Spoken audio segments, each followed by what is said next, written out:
அதை பார்த்தீங்கன்னா, director Stanley டாங்கோட நான் நிறைய வருஷம் ஒர்க் பண்ணியிருக்கேன். நாங்கள் 2 பேரும் சேர்ந்து நிறைய ப்ராஜெக்ட்ஸ் சேர்ந்து ஒர்க் பண்ணியிருக்கோம். இது ரொம்ப நல்ல அனுபவம். ரொம்பவே சந்தோஷமா இருந்தது. அ பழைய கொலீக்ஸ் எல்லாரையுமே பார்த்தேன். அப்புறம் புதுசா வந்த ஆக்டர்ஸ் எல்லாம் நல்லா ஹார்ட் ஒர்க் பண்றாங்க. நான் பார்த்துருக்கேன். எல்லாமே ரொம்ப சுவாரஸ்யமா, ஜாலியாவும் இருந்தது.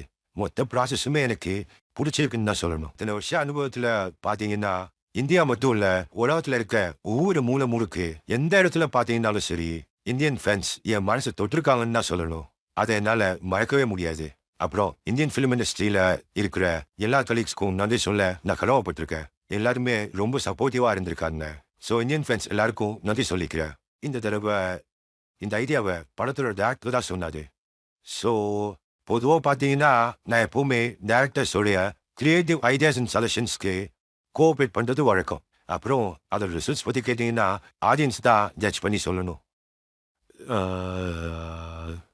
ஏஐ டெக்னாலஜியோட டெவலப்மெண்ட் தவிர்க்க முடியாதா மாறிடுச்சு. இன்னைக்கு அதுதான் ட்ரெண்ட்ல இருக்குன்றது நம்ம எல்லாருக்குமே தெரியும். முக்கியமா சொல்லணும்னா, அது ஃபிலிம் இண்டஸ்ட்ரியில தவிர்க்க முடியாதாயிடுச்சு. ஃபிலிம் இண்டஸ்ட்ரியோட மற்ற செக்டருக்கும் அது யூஸ்ஃபுல்லா இருக்கு. அப்புறம் அது அது ரொம்பவே காம்ப்ளெக்ஸ் ஆனது.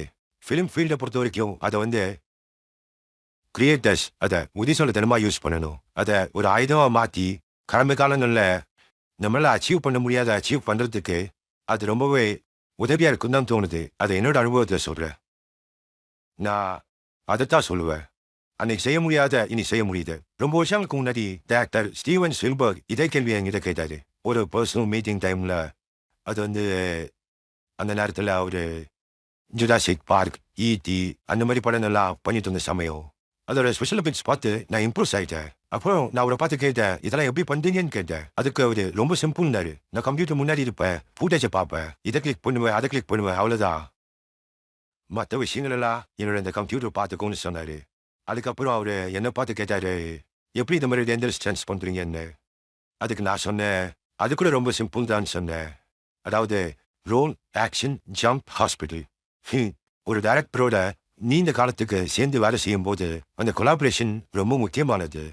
ஒரு ஆக்டருக்கும் டைரக்டருக்கும் உள்ள பரஸ்பர நம்பிக்கை அதோட ரொம்ப முக்கியமானது. நாங்க சேர்ந்து நிறைய வருஷங்கள் நிறைய ப்ராஜெக்ட்ஸ் பண்ணியிருக்கோம். காலப்போக்கில் அந்த நம்பிக்கை அதிகமாயிருக்கு. மியூச்சுவல் அண்டர்ஸ்டாண்டிங்னு சொல்லலாம். எங்க ஃப்ரெண்ட்ஷிப்பை பத்தி பெய்ஜிங் ஸ்லாங்ல அயன் படீஸ்னு சொல்லலாம். ஒரே வார்த்தையில் சொல்லணும்னா அந்த படம் மித். அப்புறம் அது குங்ஃபு யோகா. இது எல்லாமே இந்தியாவில் தான் ஷூட் பண்ணோம். கூட ஒர்க் பண்ணுற ஆக்டர்ஸ் எனக்கு விதவிதமான இந்தியன் குட்ஸ்லாம் கொண்டு வந்து கொடுப்பாங்க. அதே மாதிரி இந்திய பாரம்பரிய உடைகள் நிறையவே கொண்டு வந்து எனக்கு கிஃப்டாக கொடுத்தாங்க. இந்தியாவோட ஃபேமஸ் லேண்ட்மார்க் எல்லாத்துலேயும் ஷூட் பண்ணியிருக்கோம். எல்லாமே அவ்வளோ அழகான இடங்கள். ஓமை காட், சில சமயம் நான் மெய்மறந்து போயிருக்கேன். அப்படி ஒரு அழகு. அதாவது அந்த ஆர்கிடெக்ட்ஸ் எல்லாம் உண்மையாகவே அவ்வளோ அழகாக இருக்கு. அந்த காலத்தில் ஜனங்க எப்படி இந்த மாதிரி கட்டடங்கள் எப்படி கட்டாங்கன்னு யோசிக்கும் போது புல் அரிக்குது. எல்லாமே ரொம்ப இம்ப்ரெசிவா இருந்துச்சு. நான் இந்தியாவில் இருக்கும்போது பாலிவுட் எப்படி இருக்குன்னு நான் பார்க்கணும்னு ஆசைப்பட்டது உண்டு. அங்கே நான் போனேன். அங்கே நிறைய ஆக்டர்ஸ் ரொம்பவே நல்ல டேலண்டடாக இருக்காங்க. ஆக்டிங் மட்டும் இல்லை, சிங்கிங், டான்சிங் ரொம்பவே ப்ரொஃபஷனலாக இருக்காங்க. ஒட்டுமொத்த டீமும் ரொம்ப நல்லா சப்போர்ட் பண்ணாங்க. லோக்கல் கவர்மெண்ட் கூட ஷூட்டிங்க்கு ரொம்ப ஹெல்ப் பண்ணாங்க. நான் எல்லாருக்குமே ரொம்ப நம்பிக்கையுடன் போட்டிருக்கேன். மகிழ்ச்சி. எதிர்காலத்தில் மறுபடியும் எப்பயாவது நல்ல டேலண்டடான இந்தியன் டைரக்டர்ஸ் அண்ட் ஆக்டர்ஸோட சேர்ந்து ஒர்க் பண்ணணும்னு ரொம்ப ஆசைப்படுறேன். ரொம்ப மகிழ்ச்சியா இருக்கு. எல்லாருக்கும் என்னோட நன்றி. மறுபிறவின்னு ஒன்று உண்மையாகவே இருந்துச்சுன்னா அப்போ நான் ஃபியூச்சருக்கு போயிட்டு அதாவது சூப்பர்மேன் ஆகணும். அன்பையும் அமைதியையும் உலகம் முழுக்க என்னால் பரப்ப முடியும். உலகம் முழுக்க இன்னைக்கு எல்லாம் தேவைப்படுது. என்னால் டக்குன்னு பறந்து போய் சுலபமா ஜனங்களுக்கு ஹெல்ப் பண்ண முடியும். எல்லாரும் ஆசைப்படுற முக்கியமான விஷயம் என்னன்னா உலக அமைதி தான். இந்த கேட்டீங்கன்னா ஒரே வார்த்தையில சூப்பர்மேன். வா, அதை பார்த்தீங்கன்னா ரொம்ப பெரிய கதை, லாங் ஸ்டோரி. அதை பார்த்தீங்கன்னா நான் ஏற்கனவே என்னோட ஆட்டோபயோகிராஃபியை சைனால பப்ளிஷ் பண்ணிட்டேன்.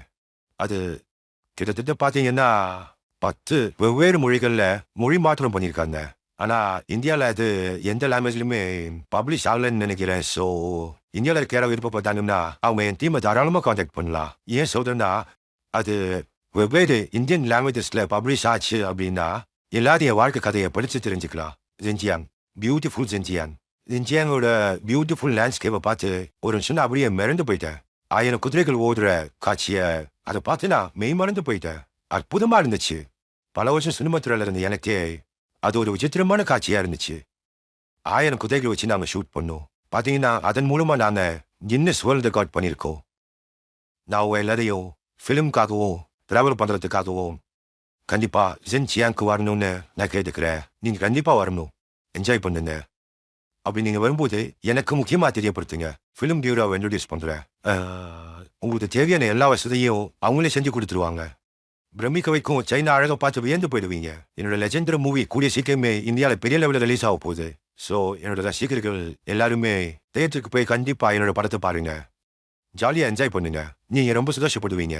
படத்தை பார்த்ததுக்கு அப்புறம் உங்களோட ஃபீட்பேக் எனக்கு கொடுங்க. உங்களோட பாராட்டு, விமர்சனம் எல்லாத்தையும் எனக்கு சொல்லுங்க. நான் உங்க எல்லா கமெண்ட்ஸையும் ஏற்றுக்கிறேன். உங்களுடைய இந்த பாராட்டும் விமர்சனமும் தான் என்னை அடுத்த லெவலுக்கு கொண்டு போயிட்டு இருக்கு. அதனால இத்தனை வருஷமும் நீங்க எனக்கு கொடுத்த சப்போர்ட்டுக்கு ரொம்ப நன்றி. Thanks to everyone.